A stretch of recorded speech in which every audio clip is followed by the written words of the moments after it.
आशा रानी वोहरा लिखित घटक, जिसका नाम है सुनो किशोरी, उसकी चर्चा हम लगभग 2 तस्सिका से कर रहे हैं।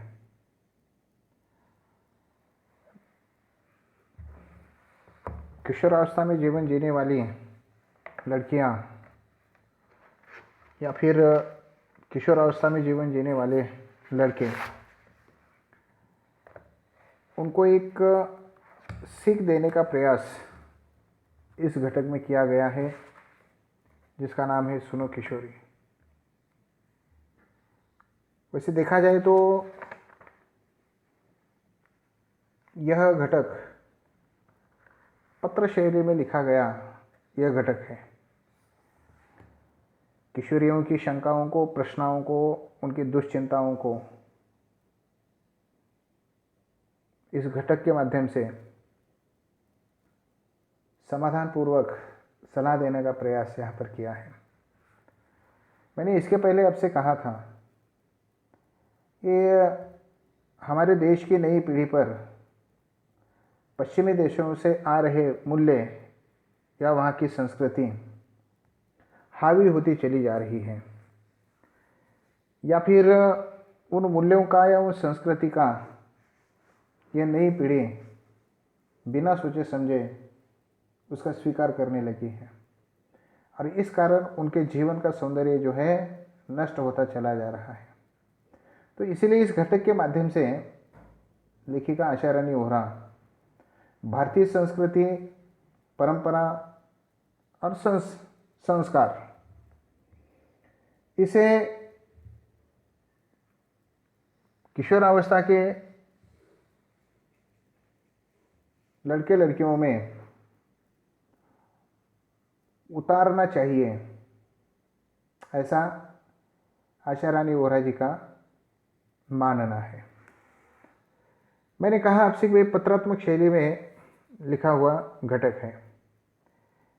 लेखिका की बेटी, जिसका नाम है सुगंधा, वो माँ को पत्र भेजती है। वो पढ़ने के लिए किसी दूसरे शहर में है, कॉलेज में पढ़ती है, और फिर जो पत्र में बातें कही गई हैं उन बातों का जवाब लेखिका अपनी बेटी को देती हैं। उसमें जो उन्होंने सवाल उठाए हैं उन सवालों के जवाब वह उस घटक के माध्यम से देने का प्रयास करती हैं। एक सीख यहाँ पर लेखिका देने का प्रयास करती हैं। लेखिका ने यहाँ पर कहने का प्रयास किया है कि भाई जो सपने जो है देखने चाहिए, डैनों को चौड़ा करके या पंखों को चौड़ा करके फैलाकर आकाश में उड़ना चाहिए, उन सपनों को साकार करने का प्रयास करना चाहिए। मगर जब हम आकाश में उड़ते हैं, वो बेटी को कहती कि भाई उड़ो, आकाश में उड़ो, यानी कि ऊंचे विचार रखो, और उसके साथ साथ वो यह भी कहने का प्रयास करती है भले तुम आकाश में उड़ रहे हो या उड़ना चाहती हो, मगर तुम्हारी नज़रें कहाँ होनी चाहिए? ज़मीन पर होनी चाहिए। नहीं तो क्या होता है, हम किसी अनजाने जगह पर या किसी अवांछित स्थल पर हम गिर जाते हैं और हमारे पंख जो है क्षत विक्षत हो जाते हैं, या ये होने का डर होता है। इसलिए हमारी जड़ें कहाँ होनी चाहिए? ज़मीन पर होनी चाहिए। ऐसा लेखिका उस पत्र के माध्यम से अपनी बेटी को कहने का प्रयास करती है, जो हमने इसके पहले की दशका में देखा है। रूढ़ी और परंपरा की बात लेखिका ने यहाँ पर कही है। जो पुरानी जर्जर हो चुकी रूढ़ी को हमें क्या करना है? तोड़ देना है, और जो अच्छी परंपरा जो है उस अच्छी परंपरा को हमें अपनाना है, ऐसा भी लेखिका ने यहाँ पर कहने का प्रयास किया है। और दोनों में जो भेद है, रूढ़ी और परंपरा में जो भेद है, उस भेद को भी लेखिका ने यहाँ पर बदलाने का प्रयास किया।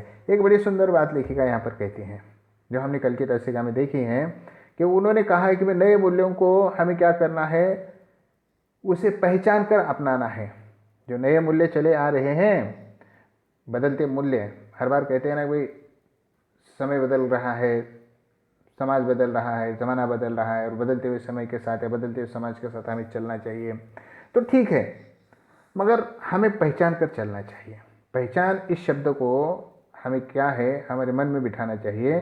बिना सोचे समझे, बिना किसी पहचाने हम किस पर विश्वास नहीं कर सकते, उसे हम अपना नहीं सकते, क्योंकि उससे क्या होता है, हमारी हानि हो सकती है। ये भी हमने इसके पहले की तस्वीर में देखने का प्रयास किया है।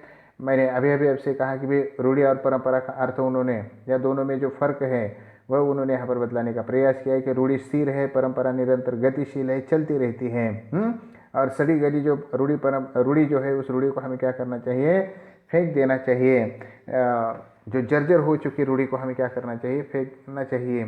यह भी लेखिका ने यहाँ पर कहने का प्रयास किया। इस बात को समझाने के लिए लेखिका एक सुंदर उदाहरण यहाँ पर देती है, जो हमने कल की तस्वीर में देखा है कि उन्होंने कहा कि भाई पश्चिमी मूल्य या पश्चिम देशों से आए हुए मूल्य हमारी धरती के लिए हुए अनुकूल नहीं होते। यानी कि वहाँ से आए हुए मूल्य, वहाँ से आई हुई सभ्यता, वहाँ से आई हुई संस्कृति हमारे भारतीय समाज में जीवन जीने वाले लोगों के लिए वह क्या है, अनुकूल होते नहीं। उन मूल्यों को हम ज्यों का त्यों उगा तो सकते हैं, यहाँ पर वो उगाएंगे भी उसे हम, मगर वो वैसे के वैसे फलीभूत नहीं होंगे। वह होंगे भी समझो तो उसमें क्या है, जड़ लग सकती है, या फिर वहाँ पर उसमें फल नहीं आ सकते हैं। यानी कहने का तात्पर्य यह है कि जो पश्चिम देशों से आए हुए मूल्य जो है, उन मूल्यों को हमें वैसे के वैसे स्वीकारना नहीं है, क्योंकि वो भारतीय संस्कृति के लिए, भारत में रहने के लोगों के लिए वो मूल्य काम के नहीं है। इसलिए उसे सोच समझ कर हमें क्या करना चाहिए, अपनाना चाहिए, स्वीकार करना चाहिए। यहाँ तक हमने इसके पहले की पुस्तिका में देखा था। इसके आगे देखो लेखिका और कौन सी बात यहाँ पर करती है, पन्ना नंबर 42 पर देखो। मुझे लगता है पत्र का यह अंश आज तुम्हारे लिए कुछ भारी हो गया। बेहतर है अपनी संस्कृति और परंपराओं को ठीक से समझने के लिए फुर्सत के समय इससे संबंधित साहित्य पढ़ना, इसलिए कि यह बुनियादी जानकारी हर भारतीय लड़की के लिए ज़रूरी है। इससे वह अपनी धरती, अपनी जड़ों को अच्छी तरह पहचान सके। अब मैंने जो यह तुम्हें जानकारी दी, तुम्हें लगता है कि भाई आज माँ ने तो बहुत बड़ा पत्र लिखा है, कुछ भारी सा पत्र लिखा है, ऐसा तुम्हें लगेगा, मगर ये ज़रूरी था। तुम्हें समझाना, तुम्हें कहना ये ज़रूरी था, क्योंकि अपनी संस्कृति व अपनी परंपरा को हमें क्या करना है, पहचानना है। और उसे ठीक से समझने के लिए तुम्हें क्या करना है, अगर तुम्हारे पुस्तकालय में कोई उसके संबंध में साहित्य है, तुम्हारे महाविद्यालय की पुस्तकालय में, तो साहित्य को तुम्हें पढ़ना है, क्योंकि भारतीय लड़की के लिए यह बुनियादी जानकारी देना बहुत ज़रूरी है। ऐसा लेखिका पर कहती है, जिससे क्या होता है, अपनी धरती, अपनी जड़ों को अच्छी तरह वह लड़की पहचान सके। यानी कि हमारी भारतीय संस्कृति कैसी है, भारतीय हमारी सभ्यता कैसी है, यह वो लड़की क्या है, पहचान सके। इसलिए यह कहना बहुत ज़रूरी था, इसलिए मैंने ये बातें पत्र में लिखी है। अब हम बात करते हैं यहाँ पर आगे की। जो लेखिका की लड़की जिसका नाम है सुगंधा ने उस पत्र में अपनी सहेली रचना का जिक्र किया था, रचना के संदर्भ में कुछ कहा था, रचना और उसके दोस्त के संदर्भ में कुछ कहा था, तो उस बात को भी लेखिका अब यहाँ आगे बतलाने का प्रयास करती है और समझाती किस प्रकार से है, देखिएगा। यहाँ तुम्हारी सहेली रचना के संदर्भ में यह प्रसंग इसलिए कि वह इस सीमा रेखा को नहीं पा रही। एक रचना का ही संघर्ष नहीं है, यह एक पूरी पीढ़ी का संघर्ष है। नई पीढ़ी पुराने मूल्यों को तो काट फेंकना चाहती है, पर नए मूल्यों के नाम पर केवल पश्चिमी मूल्यों को ही जानती पहचानती है। कहे लिए मूल्यों से ही काम चला लेना चाहते हैं, नए मूल्यों के निर्माण का दमखम अभी उसमें नहीं आया है। बात बिल्कुल सही है। तुम्हारी सहेली रचना के संदर्भ में मैं कुछ यहाँ पर कहना चाहती हूँ।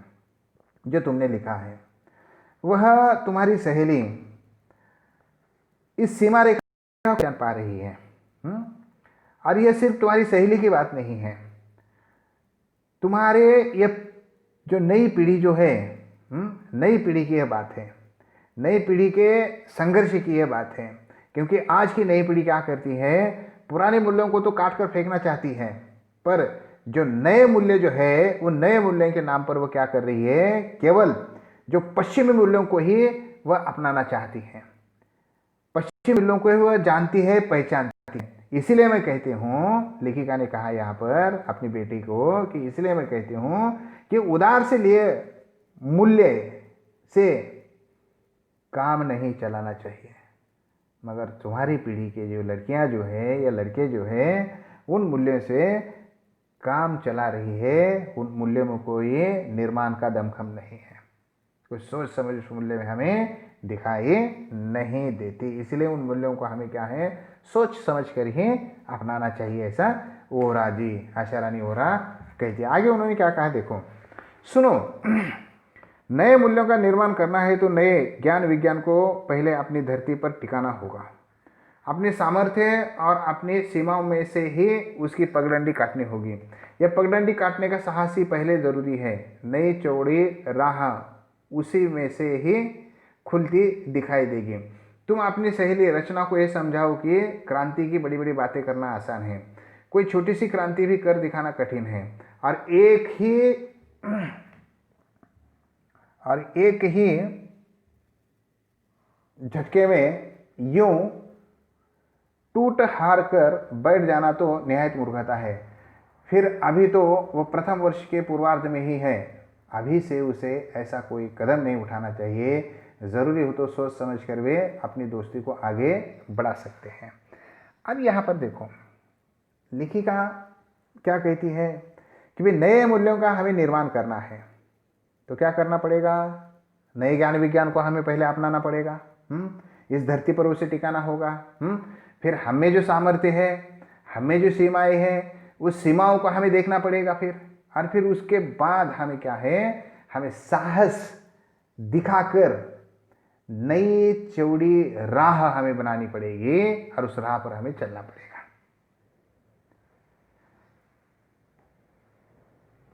फिर आशा रानी वोरा कहती है, अपने बेटे को आगे लिखती है वह, तुम अपनी सहेली रचना को समझाओ, क्योंकि क्या होता है, बड़ी बड़ी बातें करना बड़ा आसान होता है, और क्रांति की बड़ी बड़ी बातें, क्योंकि उम्र होती है ऐसी बड़ी बड़ी बातें करने की। क्रांति मतलब परिवर्तन, बदलाव। परिवर्तन की बातें करना बड़ा आसान होता है, मगर तुम्हारी सहेली ने एक छोटी सी भी क्रांति की है क्या, ये तुम उससे पूछो। क्योंकि कोई छोटी सी क्रांति भी कर दिखाना कठिन है, और एक ही झटने में यूं टूट हार कर बैठ जाना तो निहायत मूर्खतापूर्ण बात होती है। तो फिर भी तुम्हारी सहेली जो है अभी प्रथम वर्ष के पूर्वार्ध में ही पढ़ रही है, और अभी से उन्होंने अगर ऐसा कदम उठाया तो वो गलत होगा। ज़रूरी हो तो सोच समझकर वे अपनी दोस्ती को आगे बढ़ा सकती हैं। जिसके साथ उसने दोस्ती की है, सोच समझकर उसे आगे बढ़ना चाहिए। अभी उसकी उम्र ही क्या है, कॉलेज के प्रथम वर्ष के पूर्वार्ध में वो पढ़ रही है, और फिर वह अपने दोस्त के बारे में सोच रही है। फिर आगे देखो, कॉलेज जीवन की पूरी अवधि में वे निकट मित्रों की तरह रहकर एक दूसरे को देखे जाने, जांचे परखे, एक दूसरे की राह का रोड़ा नहीं, प्रेरणा और ताकत बनकर परस्पर विकास में सहभागी बने। फिर अपनी पढ़ाई की समाप्ति पर यदि वे एक दूसरे के साथ पूर्ववत लगाव महसूस करें, उन्हें लगे कि निकट रहकर सामने आई कमियों गलतियों ने भी उनकी दोस्ती में कोई दरार नहीं डाली है, तो वे एक दूसरे को उनकी समस्त खूबियों कमियों के साथ स्वीकार कर अपना ले। उस स्थिति में की गई यह कथित क्रांति न कठिन होगी न असफल। बात बिल्कुल सही है। जो भी करना है हमें सोच समझ कर करना है। अब ये उम्र क्या है, अब कॉलेज के जीवन में क्या है, क्या होता है, पूरी अवधि में, पूरे समय में जितने भी निकट मित्र है, जितने भी नज़दीकी मित्र है, उस निकट मित्रों की तरह उस मित्र को भी वह क्या है, जांचे परखे। फिर एक दूसरे का राह का रोड़ा न बने, दोनों भी क्या है, पढ़ाई करें, एक दूसरे की प्रेरणा बने, एक दूसरे के विकास में, परस्पर विकास में दोनों सहभागी बने। उसके बाद उनकी जब पढ़ाई खत्म हो जाएगी, पढ़ाई खत्म होने के बाद गर्व उन्हें लगता है कि पहले जैसा ही लगाव अभी भी उन दोनों के मन में है एक दूसरे के प्रति। और इतने साल एक साथ रहने के बावजूद भी जो हमारी जो गलतियां थी, जैसे मैं रचना की गलतियां कहो या रचना के दोस्त की गलतियां कहो, एक दूसरे ने उस गलतियों को माना, स्वीकारा और उस गलतियों की वजह से उन दोनों की दोस्ती में कोई दरार नहीं पड़ी। आप फिर वह एक दूसरे को उनकी समस्त खूबियों कमियों के साथ स्वीकार कर अपना ले। अब ये कब अपना ले दोनों एक दूसरे को? पढ़ाई खत्म हो जाने के बाद, और उस वक्त की गई क्रांति या उस वक्त की गया बदलाव, परिवर्तन, वह कैसा होगा?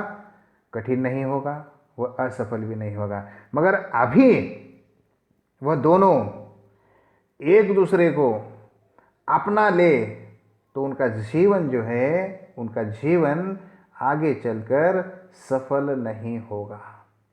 इसीलिए तुम उसे समझाने का प्रयास करो कि एक दूसरे को पहले जाने, पहचाने, एक दूसरे की कमियों को, गलतियों को देखने का प्रयास करे, और उन कमियों गलतियों के बावजूद भी अगर उनके दोनों की दोस्ती में अगर दरार नहीं आए तो फिर दोनों एक दूसरे को अपना सकते हैं। ये तुम उससे कह सकती हो। समझ में आ रहा होगा आपके, मैं सभी के। आगे बढ़े। देखो, मेरी राय में रचना को और उसके दोस्त को तब तक धैर्य से प्रतीक्षा करनी चाहिए। इस बीच वे पूरे जतन के साथ एक दूसरे के लिए स्वयं को तैयार करें। बिना तैयारी की जल्दबाजी में पढ़ाई के बीच शादी का निर्णय लेना केवल बेवकूफ़ी ही कही जा सकती है, क्रांति नहीं। ऐसी कथित क्रांति का असफल होना निश्चित ही समझना चाहिए। इतनी जल्दबाजी में तो किसी छोटे से काम के लिए उठाया कोई छोटा कदम भी शायद ही असफल हो। यह तो जिंदगी का अहम फैसला है। देखो, और जिंदगी के अहम फैसले जो होते हैं, अहम माने महत्वपूर्ण, जिंदगी के जो महत्वपूर्ण फैसले होते हैं, वह महत्वपूर्ण फैसले जल्दबाजी में लिए नहीं जाते। अगर जल्दबाजी में वो फैसले लिए गए तो वह फैसले क्या हो जाते हैं? वह टूट जाते हैं, जिंदगी असफल बन जाती है। तो इसीलिए लेखिका उस पत्र के द्वारा उस रचना को समझाने का प्रयास करती है। वह कहती है कि मेरी राय में रचना को और उसके दोस्त को धैर्य से प्रतीक्षा करनी चाहिए। पहले उन दोनों को एक दूसरे के लिए तैयार करना चाहिए, फिर उसके बाद वह पढ़ाई खत्म कर देनी चाहिए, और फिर उसके बाद उन दोनों को शादी कर लेनी चाहिए। अगर बीच में उन्होंने शादी का निर्णय लिया तो वह केवल बेवकूफ़ी ही समझी जाएगी, और यह बेवकूफ़ी क्रांति नहीं कहलाएगी। और ऐसी कथित क्रांति क्या होती है? असफल होती है।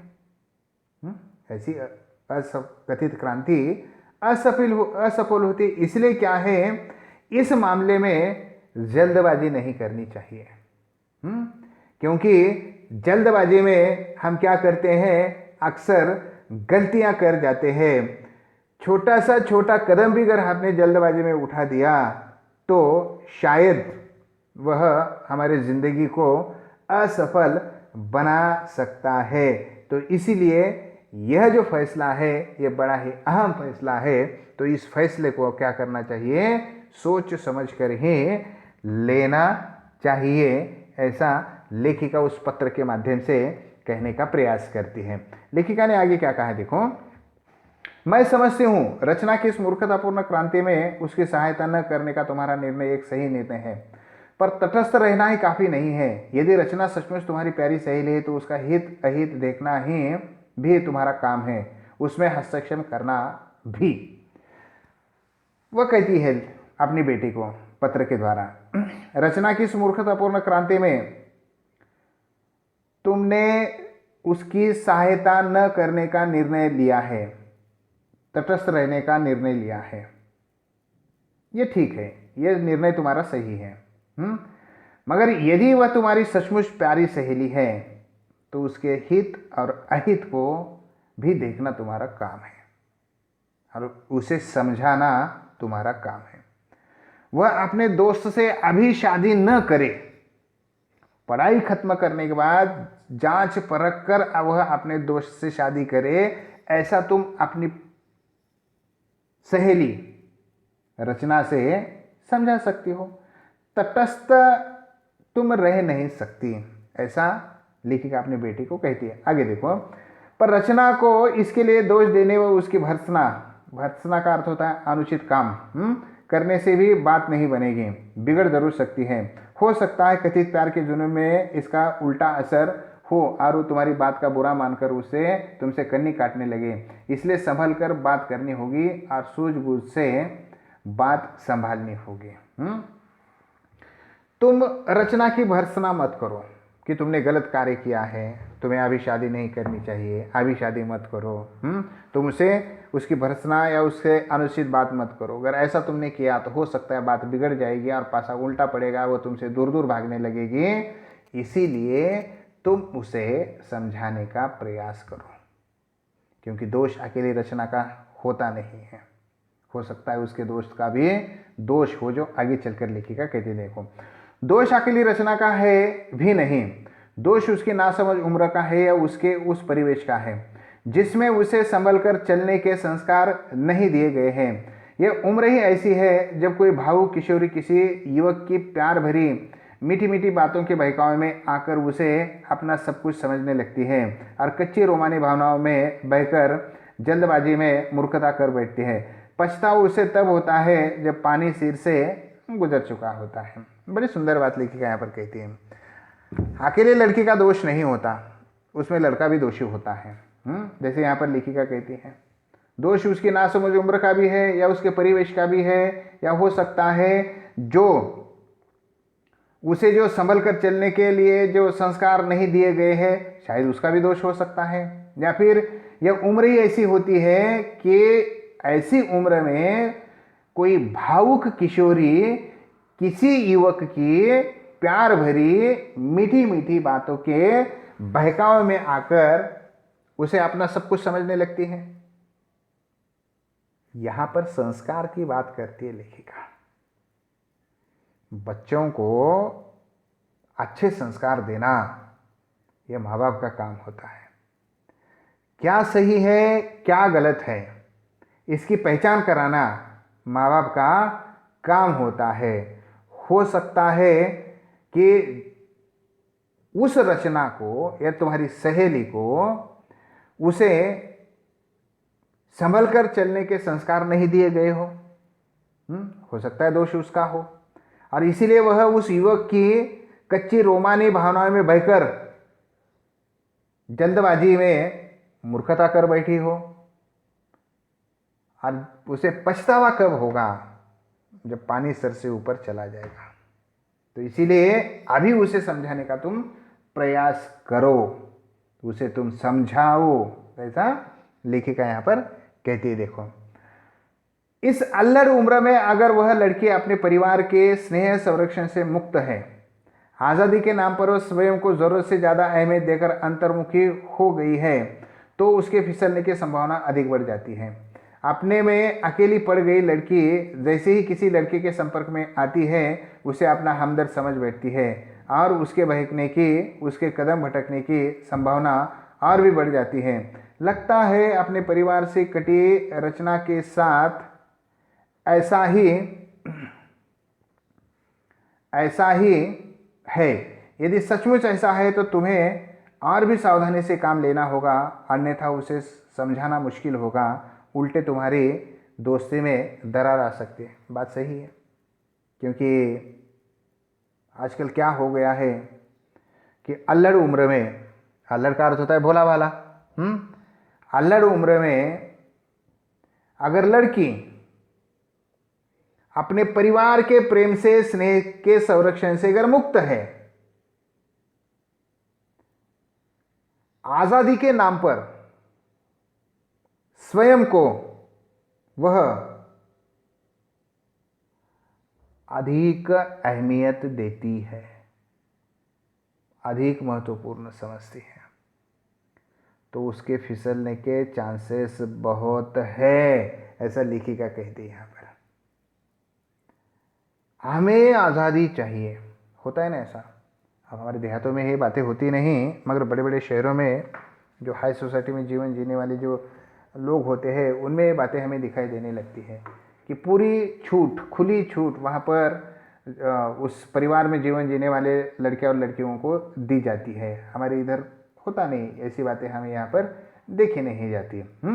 तो भी यहाँ पर हम ये कह सकते हैं कि भाई आज़ादी के नाम पर जो किसी लड़की या किसी लड़के को खुली छूट दी जाती है तो वो क्या हो जाते हैं, फिर अपने आप को ज़्यादा महत्व देने लगते हैं और फिर उस समय उनके फिसलने के चांसेस बहुत होते हैं। और ऐसे में क्या होता है, अगर कोई लड़की किसी लड़के के संपर्क में आ जाती है तो उस लड़के को ही अपना हमदर्द समझ बैठती है और लड़के के बहकने की या लड़की के बहकने की या उसके कदम भटकने की संभावना और अधिक बढ़ जाती है, क्योंकि वो लड़की जो है क्या है, परिवार से कट चुकी है। और रचना के साथ भी ऐसा ही हो गया है। परिवार का स्नेह, परिवार का प्रेम उसे मिला है नहीं मिला है ये आगे की बात, मगर अभी तो ऐसा लगता है कि शायद वो परिवार के प्रेम से कहीं दूर दिखाई देने लगती है और हो सकता है अपने दोस्त के बहकावे में वह आई है। इसलिए ये तुम्हारी बहुत जिम्मेदारी है। अपनी बेटी सुगंधा से आशा रानी वोरा कह रही है कि बड़ी सावधानी से तुम्हें काम लेना होगा। नहीं तो क्या होगा कि तुम उसे समझाने के लिए चले जाओगी और तुम्हारे दोस्ती में दरार पड़ जाएगी और वह रचना तुमसे कहीं दूर चली जाएगी। इसलिए क्या है, तुम्हें अगर समझाना है तो बड़ी सावधानी से उसे समझाना पड़ेगा कि ये तुम्हारी उम्र अभी शादी के योग्य नहीं है, अभी तुम्हें पढ़ना है, उसे देखना है, परखना है, जानना है, उसे पहचानना है, वह तुम्हारे काबिल है या नहीं। ये सारी बातें तुम्हें रचना को कहनी है। 2-4 साल पहले पढ़ाई खत्म करो, उसके बाद फिर सोचो कि भाई तुम एक दूसरे के लिए लायक हो, बने हो, नहीं हो। ये बातें तुम्हें क्या करनी है, समझानी है। ऐसा लेखिका अपनी बेटी को उस पत्र के माध्यम से कहने का प्रयास करते। देखो शायद मेरी बातें आपकी समझ में आ रही हैं। ऐसा समझकर हम आगे बढ़ते हैं। देखो, एक अच्छी सहेली के नाते तुम उसकी पारिवारिक पृष्ठभूमि का अध्ययन करो। अगर लगे कि वह अपने परिवार से कटी हुई है तो उसकी एक टूटी कड़ी को जोड़ने का प्रयास करो। जैसे तुम मुझे पत्र लिखते हो, उससे भी कहो वह अपनी माँ को पत्र लिखे, अपने घर की भाई बहनों की बातों में रुचि ले, अपनी समस्याओं पर माँ से खुलकर बात करे और उनसे सलाह ले। यदि उसकी माँ इस योग्य न हो तो वह अपनी बड़ी बहन या भाभी से निर्देशन ले। यह भी संभव न हो तो अपनी किसी समझदार सहेली या रिश्तेदारों को ही राजदार बना ले। घर में किसी से भी बातचीत का सिलसिला जोड़कर वह अपनी समस्या से अकेले जूझने से निजात पा सकती है, नहीं तो तुम तो हो ही। ऐसे समय वह तुम्हारी बात न सुने, तुम्हें झटके दे, तब भी उसकी वर्तमान मनोदशा देखकर तुम्हें उसकी बात का बुरा नहीं मानना है। उसका मूड देखकर उसका मन टटोलो और उसे प्यार से समझाओ। देखो, एक अच्छी सहेली के नाते तुम्हें क्या करना है, तुम्हारी जो सहेली है रचना, उस रचना की पारिवारिक पृष्ठभूमि का अध्ययन करो। उसके घर में कौन है, माँ बाप है, भाई है, बहन है, कौन है, वह किसको अपना नज़दीक समझती है, अपने दिल की बात वह किससे कहती है, यह उसे देखने का प्रयास करो, पहले जानने का प्रयास करो। फिर अगर लगे कि वह अपने परिवार से कटी हुई है तो उसकी इस टूटी हुई कड़ी को जोड़ने का प्रयास करो। तुम्हें लगता है कि रचना जो है अपने परिवार से टूट चुकी है, माँ बाप को वह अहमियत नहीं देती या भाई बहन को अहमियत नहीं देती, किसी को अहमियत नहीं देती, तो पहले तुम क्या करो, उसे उस परिवार से जोड़ने का प्रयास करो। जैसे तुम मुझे पत्र लिखती हो वैसे ही तुम क्या करो, रचना को कहो कि वह अपनी माँ से पत्र लिखे, अपने घर के भाई बहनों की बातों में रुचि ले। रचना की जो समस्या है उस समस्या को वो माँ के सामने खुलकर बात करे, माँ की सलाह ले। यदि उसकी माँ इस योग्य नहीं है तो वह अपनी बड़ी बहन को अपनी बात कह सकती है या फिर वह अपने भाभी से वह अपनी बात कह सकती है। अगर यह भी संभव नहीं है तो वह अपने किसी रिश्तेदार से अपने मन की बात वह कह सकती है। यानी कि घर में किसी से भी बातचीत का सिलसिला अगर बन गया तो रचना के सामने जो समस्या है उस समस्या को जूझने से उसे निजात मिल जाएगी, छुटकारा मिल जाए। निजात माने छुटकारा, छुटकारा मिल जाएगा। अगर ऐसा भी नहीं है समझो, तो तुम क्या करो कि ऐसे समय में वह तुम्हारी बात न सुने, तुम्हें झटका दे, तो उसकी वर्तमान मनोदशा देखकर तुम्हें उसकी बात का बुरा नहीं मानना चाहिए। उसका मूड देखकर तुम्हें क्या करना है, उसके मन को टटोलना है, उसे प्यार से समझाना है। अगर तुम्हें लगता है कि वो घर से टूट चुकी है, पारिवारिक संबंध उसके अच्छे नहीं है अपने परिवार वालों के साथ, तो फिर तुम उसे समझाने का प्रयास कर सकते हो। तुम उसे उसके मन को टटोलो और उसे प्यार से समझाने का प्रयास करो अपनी सहेली को। ऐसा लेखिका अपनी बेटी को पत्र के माध्यम से कहने का प्रयास कर रही है। देखो यहाँ पर आगे लेखिका ने क्या कहा है। एक शुभ चिंतक सहेली के नाते ऐसे समय तुम्हें उसे इसलिए अकेला नहीं छोड़ देना है कि वह तुम्हारी बात नहीं सुनती या तुम्हारी बात का बुरा मानती है। तुम साथ छोड़ दोगी तो वह और टूट जाएगी। अकेली पड़कर वह उधर ही जीने के लिए कदम बढ़ा लेगी जिधर जाने से तुम उसे रोकना चाहती हो। यहीं पर तुम्हारे धैर्य और संयम की परीक्षा है। तुम उसकी सहेली होना, तुम उसकी शुभचिंतक होना, तो ऐसे समय में तुम उसे अकेला मत छोड़ो। अगर तुमने उसका साथ छोड़ दिया तो बात यह होगी कि उसका दिल टूट जाएगा, वह अकेली पड़ जाएगी और जिधर वह जाना चाहती है उधर वह चली जाएगी। भले तुम उसे रोकने का प्रयास करो, वह रुकेगी नहीं। इसलिए तुम्हें धैर्य और संयम से उसकी परीक्षा लेनी है, या तुम्हारे धैर्य और संयम की परीक्षा है। उसे समझाने का तुम प्रयास करो क्योंकि तुम उसकी अच्छी सहेली हो। आगे देखो, अगर जरूरी समझो तो सहेली के कथित दोस्त या प्रेमी लड़के से भी किसी समय बात कर सकती हो। उसकी मंशा जानकर उससे अपनी सहेली को अवगत करा सकती हो या आगाह कर सकती हो।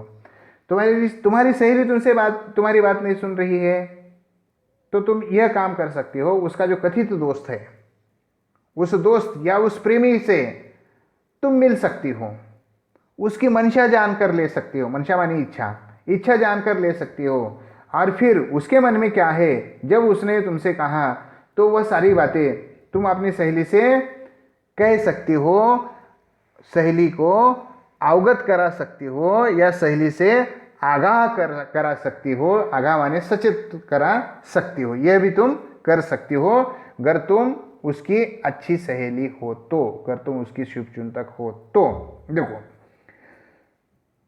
यदि तुम्हें लगे कि लड़का निर्दोष है, निश्चल है, अपने प्यार में सच्चा या अड़िग लगता है, तो दोनों को पढ़ाई के अंत तक प्रतीक्षा करने और तब तक केवल दोस्त बने रहने का परामर्श दे सकती है। बात करने के बाद तुम्हें लगा कि लड़का या उस तुम्हारी सहेली का दोस्त, वह प्रेमी निर्दोष है, निश्चल है, जिसमें छल नहीं, जिसके मन में छल नहीं, निश्चल है। निश्चल का अर्थ होता है छल रहित।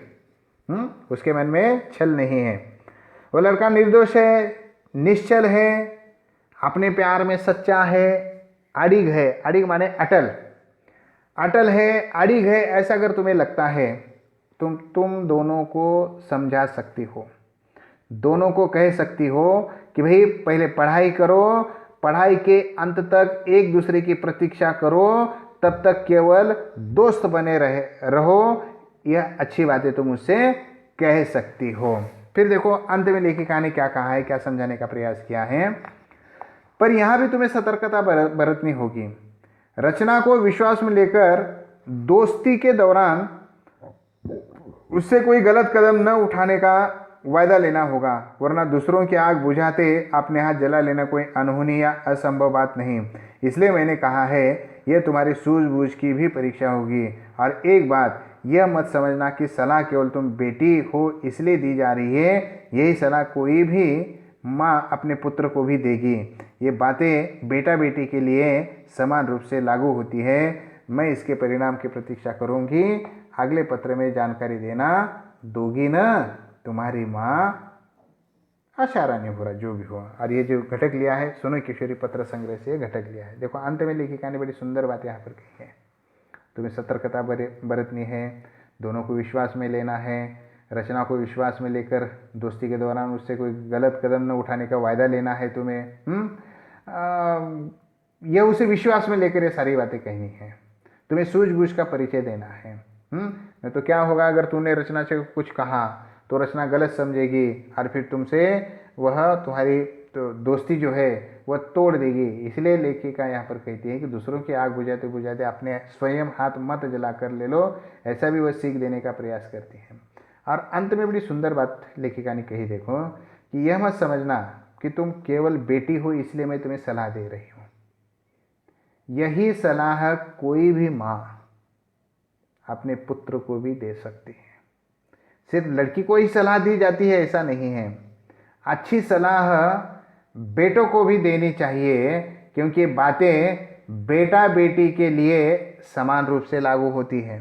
सिर्फ लड़की के लिए ये बातें लागू नहीं होती, लड़के के लिए भी ये बातें लागू होती है। क्योंकि संस्कार जो होते हैं वह संस्कार परिवार से मिलते हैं। लड़की हो या लड़का, दोनों को भी संस्कार परिवार से मिलते हैं और उस संस्कार के तहत वह संस्कारशील बनकर वह समाज में अच्छी तरह से जीवन जीने का प्रयास कर सकता है। इसलिए लेखिका यहाँ पर कहती हैं कि भाई ये बातें जो है बेटा बेटी के लिए समान रूप से लागू हो सकती है। तुम बेटी हो इसलिए मैं तुम्हें सलाह दे रही हूँ ऐसा नहीं है।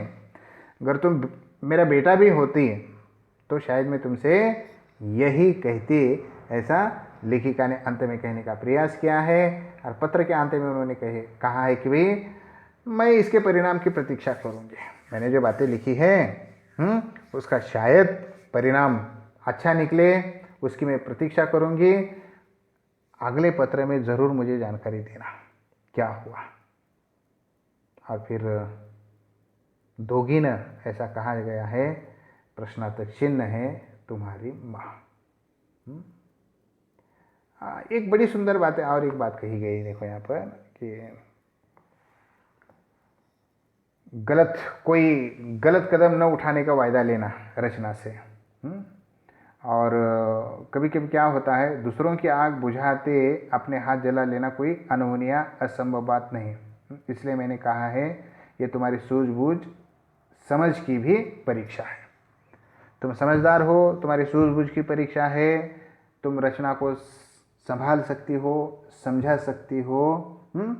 यह बातें अंत में लेखिका ने यहाँ पर कहने का प्रयास किया है। घटक यहाँ पर पूरा हो जाता है।